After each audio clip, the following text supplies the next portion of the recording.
Aquí está el casa antes, el piedras. Also kann ich jetzt erstmal hier weg, oder? Na, du bleibst da stehen, ist ja dein Platz irgendwie, ne?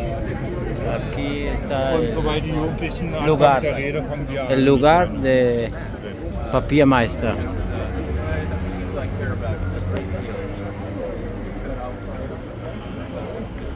Papiermeister lived and where they also had their store. Verlegt werden die Stolpersteine hier an dieser Stelle von Auszubildenden des SOS Kinderdorfs in Gato. Vielen Dank, dass ihr das tolle Arbeit hier macht. Vielen Dank.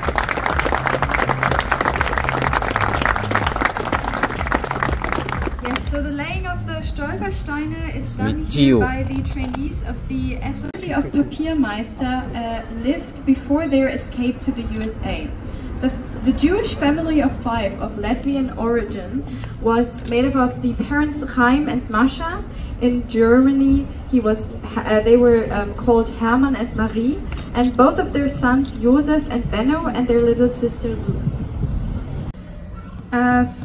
These events were described by Benno and his close friend during his childhood, Freddy Zeller, whose Stolperstein has now also found its place.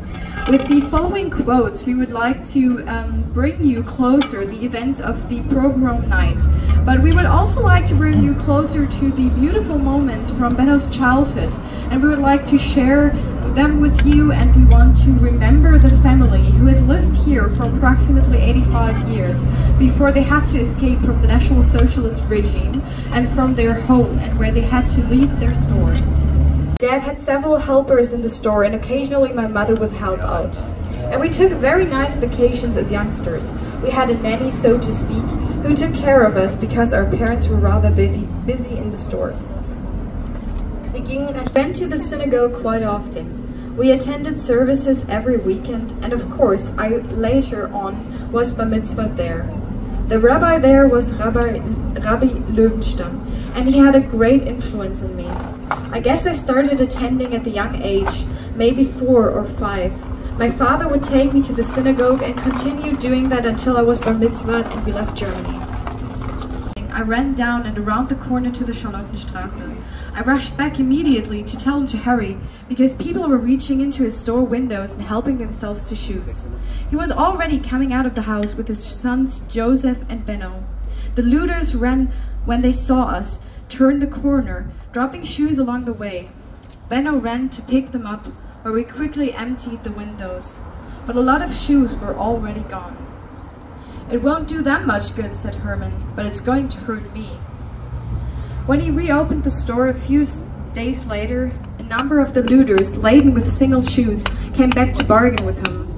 A few of the thieves even brought single shoes that didn't come from the Papiermeister store, probably from Schwarz Shoes farther down the street.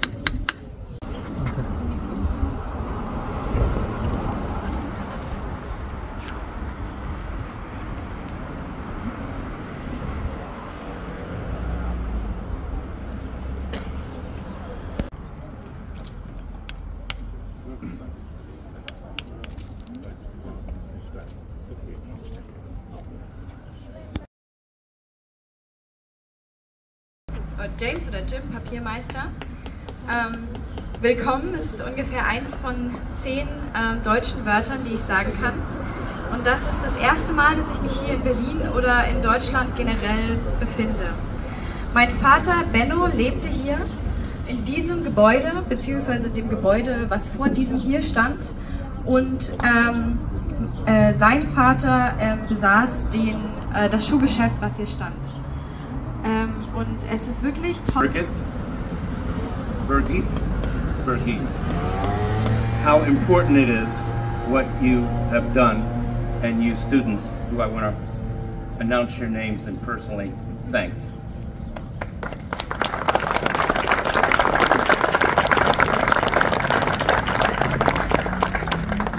You have no idea what a mitzvah it is, a blessing, to remember people who are no longer here and to help their families remember them and to help people in the future remember them, because the meaning of their lives are not lost. They live on.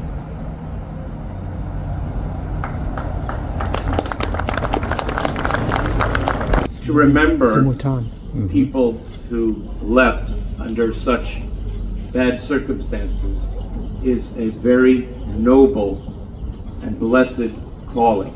It's very important, and you students might not appreciate it all now, but it is extremely important and meaningful, and it is greatly appreciated by the Zeller family and the Papiermeisters.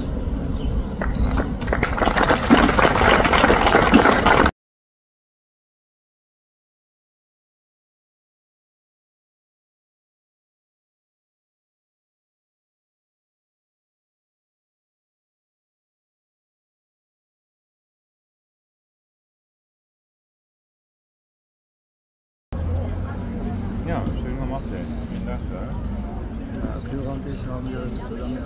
Ja, Führer, dir auch vielen Dank.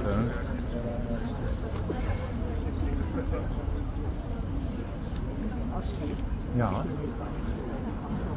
Ja, gerne. Hast du gut gesehen? Hoffe ich mal nicht noch auf dir. Ja, unbedingt. Aber die Bilder kriegen wir auch. Ja klar, ja, die gucken wir uns am Montag in Ruhe zusammen an, welche schön.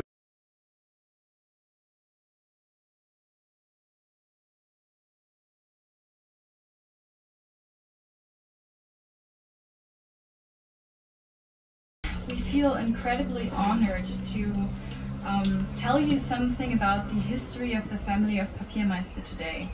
A few months ago we were asked by our history teacher if we would be interested in giving a speech at the laying of the Stolpersteine for the Papiermeisters and to tell the family history.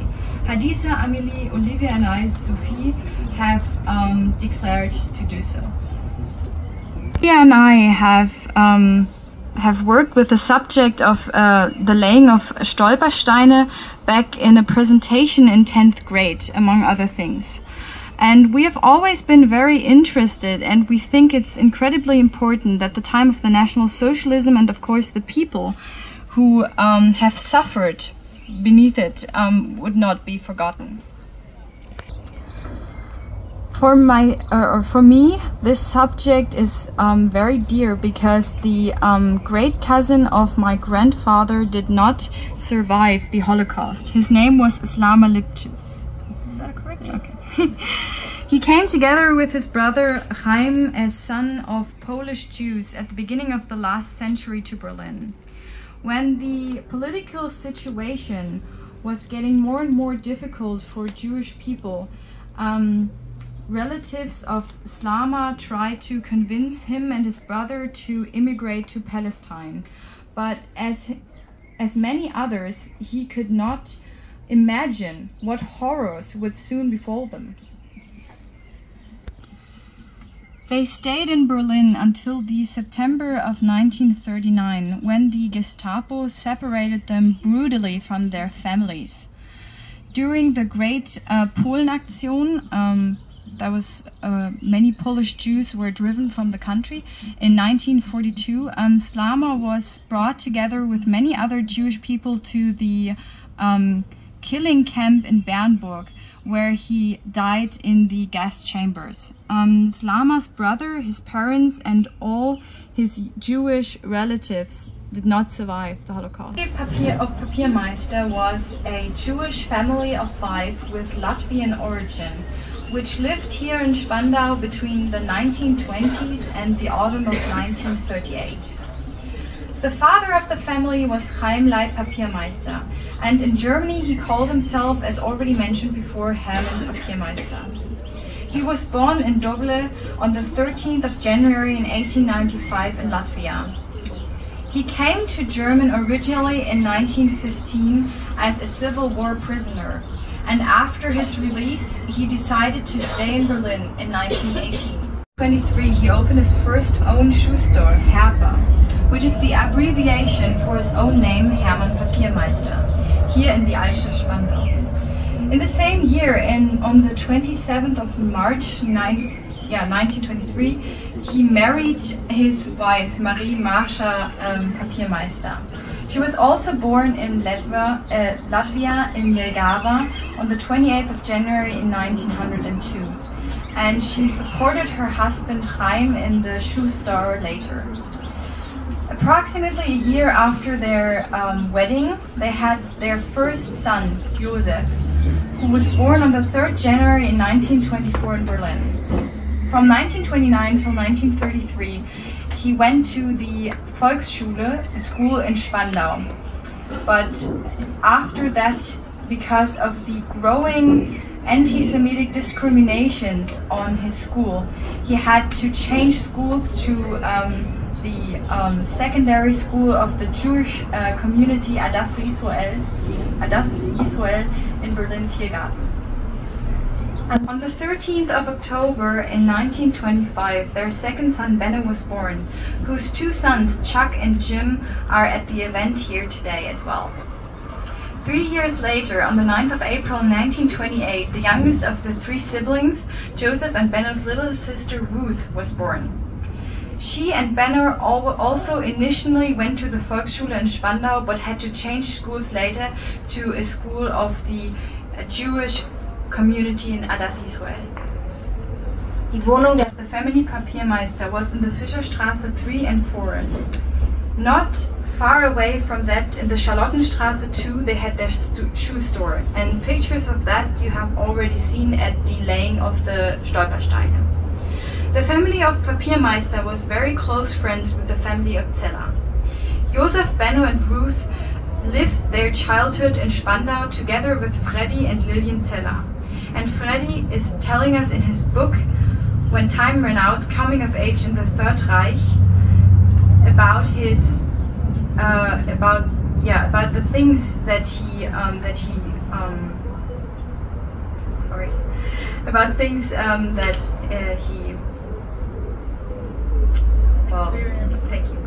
experienced in which Benno was also mentioned. Most of our information is from the so-called compensation files and from an interview of Benno with the Shoah Foundation from the year 1998, where he told everything from his view.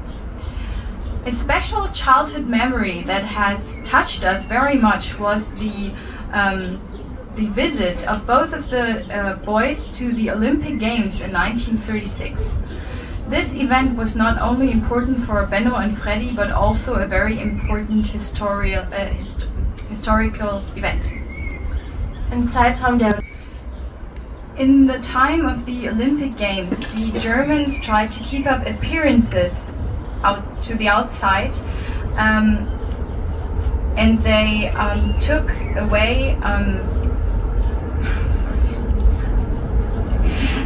away some of the signs that said no Jews allowed, and who hung at some public places. Freddy and Benno got tickets to 2 soccer games. In one of them, Germany played against England.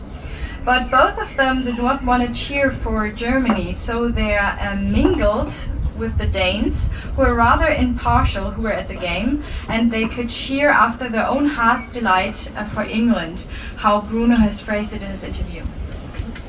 In general, he had a relatively calm childhood, a relatively undisturbed childhood, even though he, of course, became aware of the worsening discrimination against Jewish people, either through the radio, through the all-around National Socialist propaganda, or through his own experiences.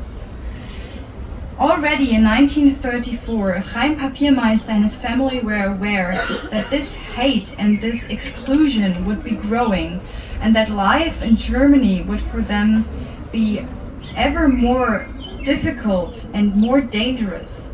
And that's why Chaim started early on to plan their immigration abroad. In the years from 1934 to 1938, they often visited their family in Latvia. On their travels there, they always took expensive items and items of value, like binoculars, cameras, watches, to sell them there and to collect the money for their escape. This was only possible through them still having their Latvian passports, and this allowed them to travel abroad or out of the country frequently. Ihre lettischen Wurzeln kamen nicht nur ihnen selbst. Latvian origin was not only helpful to them, but it was also helpful for their friends, the family of Zeller.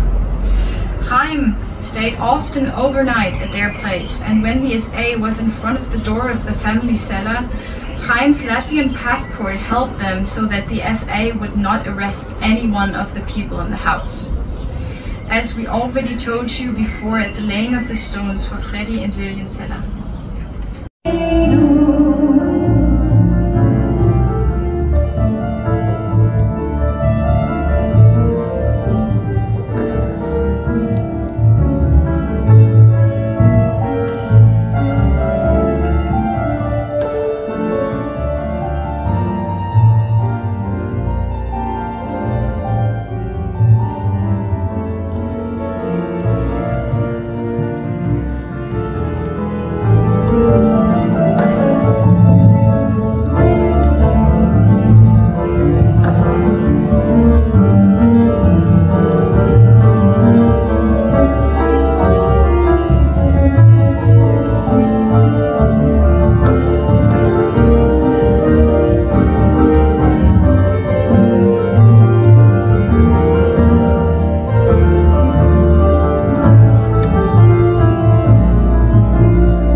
In die Hände klatschen.